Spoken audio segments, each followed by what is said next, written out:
Ci gaban labarin jami'a ce kashi na 10.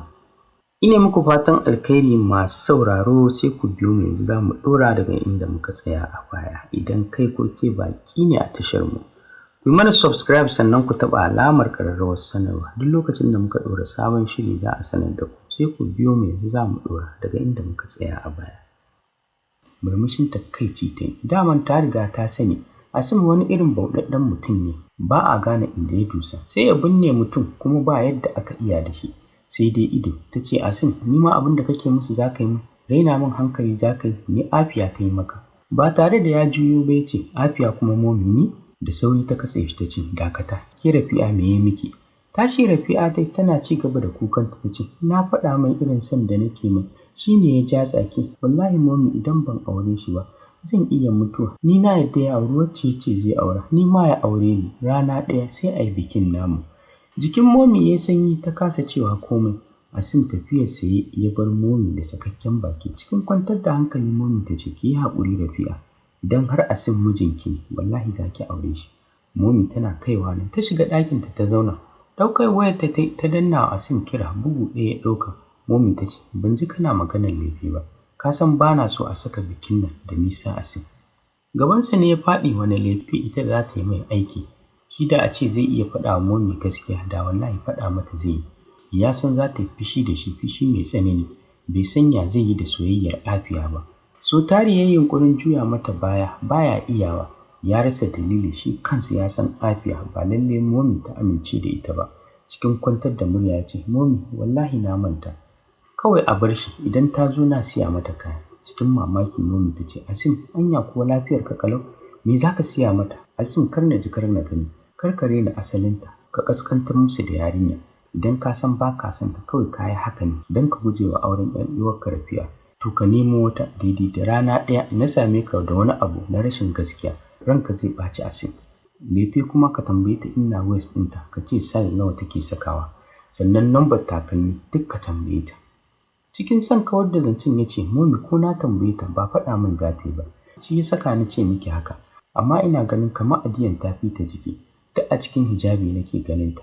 Amma momi komai idan za ki ɗauko ƙasa da na Adiyan.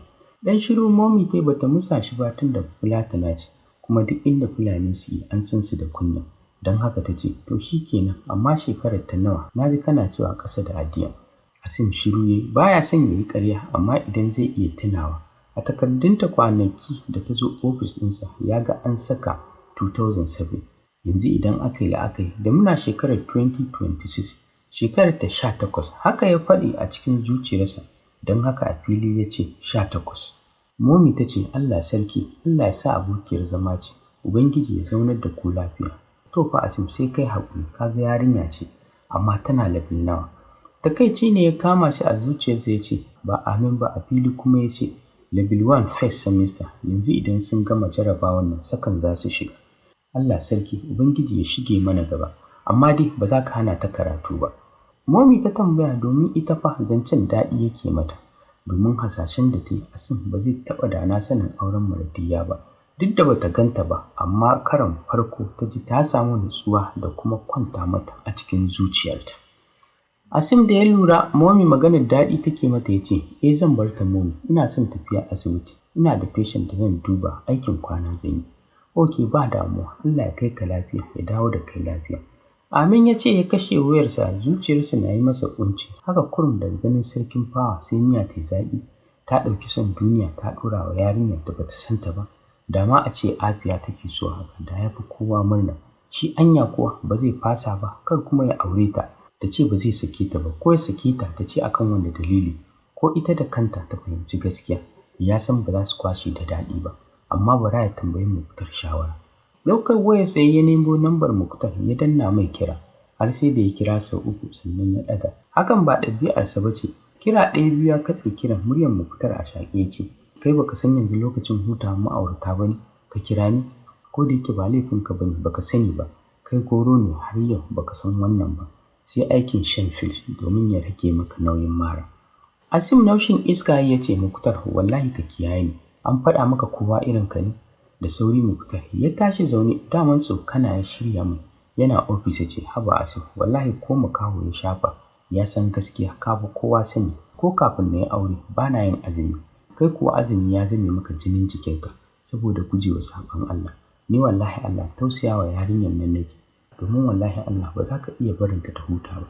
Kai da yanzu allura ma ta daina ɗaukar ka, ka yi ma kanka ƙiyamul laili ka ce kar a saka ranar nan da nisa, kai ma ka rage lalurarka. Cije lips ɗinsa ya shiga ya ce, laifina ne da na bari ka san waye ne. Ka riƙe tausayinka saboda bata isa macen da zan iya haɗa jiki da ita ba. Ka bari idan ta kai sai ka yi min wannan magana.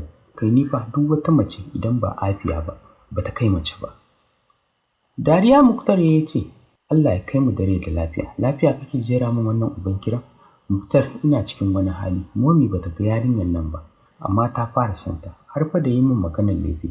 To idan na yi mata laifi sake sabon list za a yi, don sai ta yi min aikin miliyoyin da na kashe mata a kayan laifi, duk da na san Momi ce za ta kashe, amma ai ta dalilin na ta kashe kuɗi.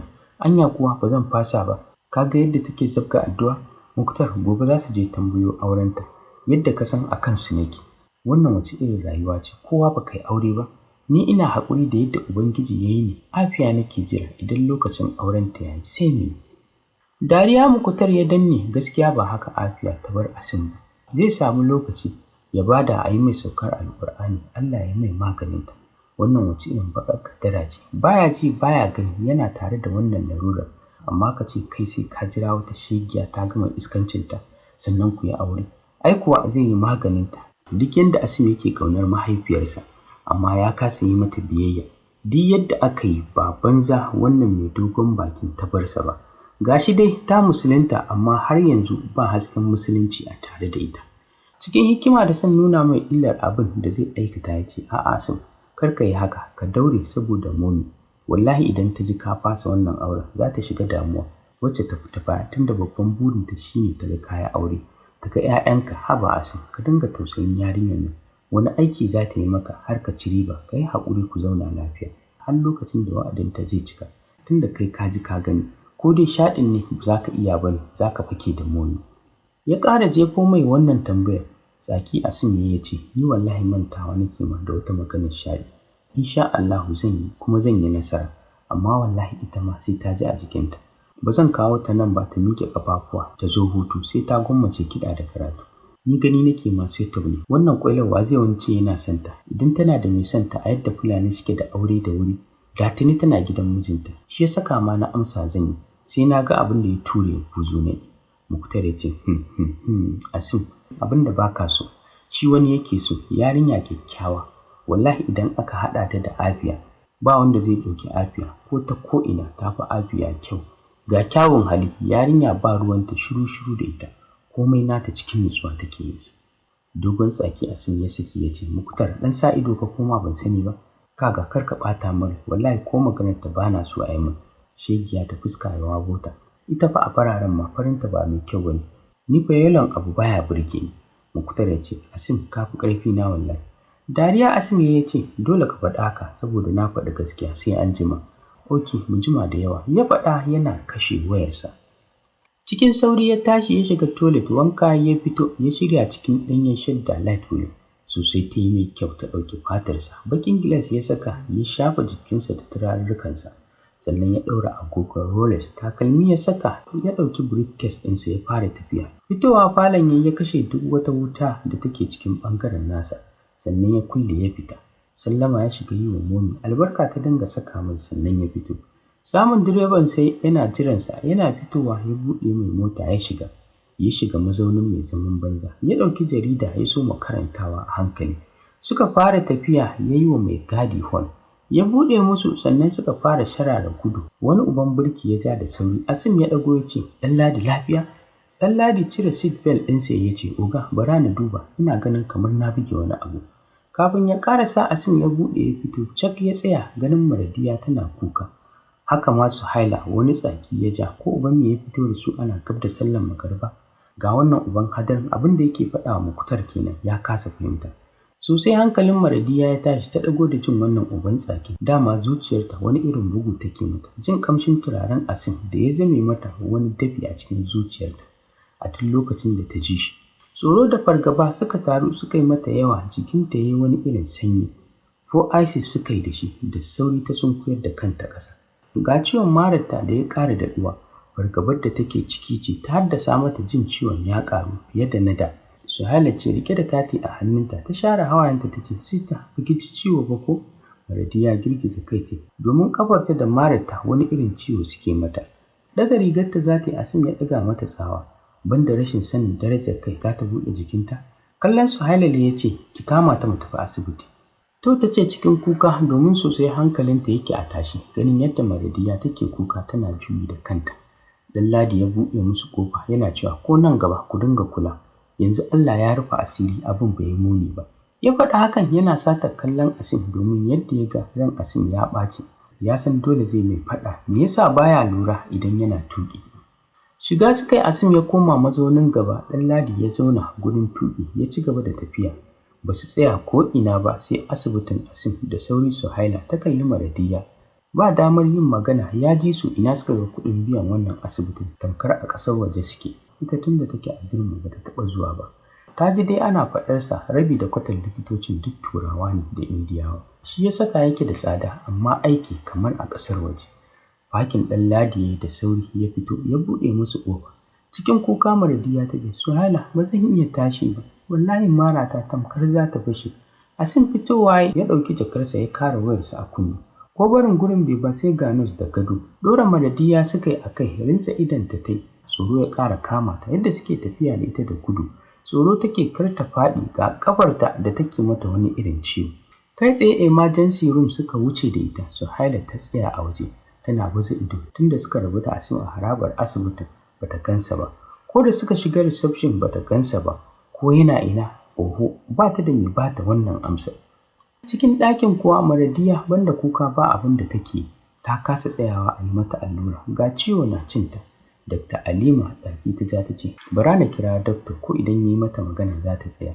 Yawa ba mace ba, ta kasa tsayawa a yi mata allura ta samu relief. Ta ƙarasa magana tana ƙara sakin tsaki. Tun ɗazu take lallaɓa ta, amma ta kasa tsayawa, gudun kar ta je ta yi a inda bai kamata ba. Dole ta dakata. Wata nurse ta ce, "Gaskiya gara ki kira shi, shi ya mata da kansa, tunda mu ta rena mu." Ba tare da ta yi magana ba ta ɗauki waya tana dannawa ta kara a kunne ta ce, "Dakta, ta ki tsayawa sai kuka take. Kuma wallahi allura ita za ta rage mata zafin ciwon ƙafar tata da ta kumbura, ga ciwon period da take. Jikinta zazzaɓi ne, amma ta ki tsayawa, ban sanya zan yi mata ba." Oke kawai ya ce ya kashe wayarsa, aljihu ya saka ya fito ya rufe ƙofar ofis ɗin nasa. Ta wata hanya ya bi, sai ga sha emergency ward ɗin da aka shigar da ita ya shiga. Toshe kunnensa ya, ransa ya ƙara ɓaci, banda iskanci ta maida mai asibiti sansanin zaman makoki. Ba tare da ya yi magana ba ta miƙa masa allurar da ta haɗa ta bashi. Maradiya jin ƙamshin turaren Asim da sauri ta buɗe idonta. Zare ido ta ganinsa yana saita allura. Ya rufe hannu ta fara yi tana matsar ƙwalla. Safa ya saka, fuskarsa a haɗe ya ce, "Juyo bayanki." Zaro ido ta share hawaye. Alima ta ce, "Bara na taimaka mata, jikinta ba daɗi." Kalli gumin da take, amma ta ƙi yarda a cire mata hijabi. Ba tare da Asim ya kalle ta ba ya ce, "Bar shi, ba sai kin cire mata hijabinta ba, daga shi na yi mata allura." Maradiya ta ce, "Ba za ka iya min a hannu ba?" Domin gaskiya ba za ta iya buɗe jikinta ya gani ba, kuma ɗuwawunta. Asim narkakkun idanunsa ya zuba mata, bai ce komai ba. Da sauri ta janye idonta ta rintse, domin da ƙyar ta iya juyowa saboda ciwon ƙafarta. A hankali ta ɗaga hijabinta, ba ta ɗaga rigarta ba. Asim ya ce, "Alima, riƙe ta."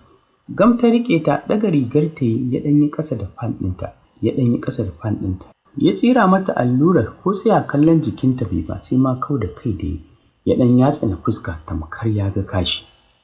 Maradiya ba ta ji komai ba, ba ma ta san an gama ba. Cirewa ya miƙa wa Dr. Alima auduga. Amsa ta saka a hannunta. A inda dakta yi wa Maradiya allura tana mulmula mata. Fita ya bar ɗakin da sauri. Suhaila ta tashi zaune tana cewa, "Ya jikin nata?" Asim ya ce da sauƙi. Ya faɗa hakan a taƙaice. Da sauri ta ce, "Zan iya shiga na ganta?"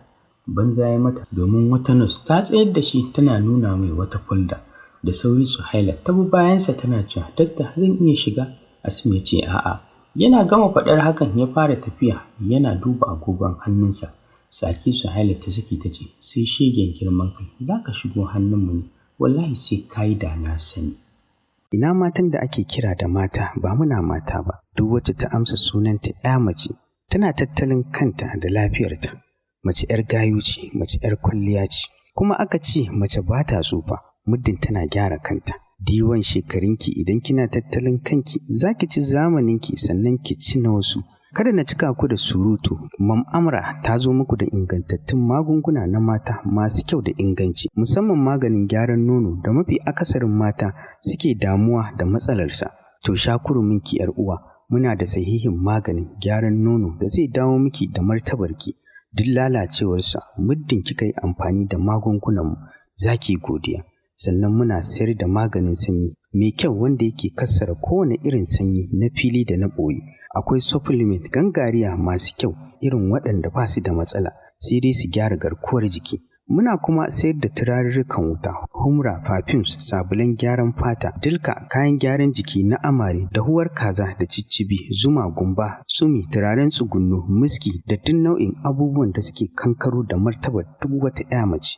Mam Amra fatanmu shine mu ba da gudunmawa domin samun zaman lafiya a zamantakewa. Muna garin Kano amma muna tura kayanmu kowane gari cikin farashi mai sauƙi da rahusa, kuma muna ba da sari cikin girma da mutunci. Ga kaɗan daga cikin abubuwan da muke sayarwa: maganin rage tumbi, maganin gyaran nono, maganin sanyi, ƙarin ƙiba, girman hips, ƙarin ni'ima, sabulan gyaran jiki, humra, turarurrukan wuta, matsi, miski, dilka, gangariyar supplement ɗin da zai mayar da ke tauraruwar mace, fatar ki ta yi luwai kamar kina rayuwa a Turai. Ki dai kada ki ƙasa a gwiwa, cikin sauƙin farashi ƙalilan za ki kankaro da martabarki. Mam Amra tana maraba da masu siyan ɗaiɗai ko masu buƙatar sari. Ku tuntuɓe mu a lambar WhatsApp ɗinmu a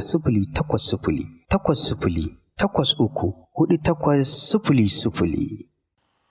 Mu haɗu da ku masu sauraro a shirinmu na gaba domin jin ci gaban wannan labarin naku na jami'a ce, wanda taku Ummu Yasmin ta wallafa ke zuwa muku a taskar Hausa Novels. Idan kai ko ke baƙwa ce a tashar mu, ku yi mana subscribe sannan ku taɓa alamar ƙararrawar sanarwa. Ina godiya masu sauraro.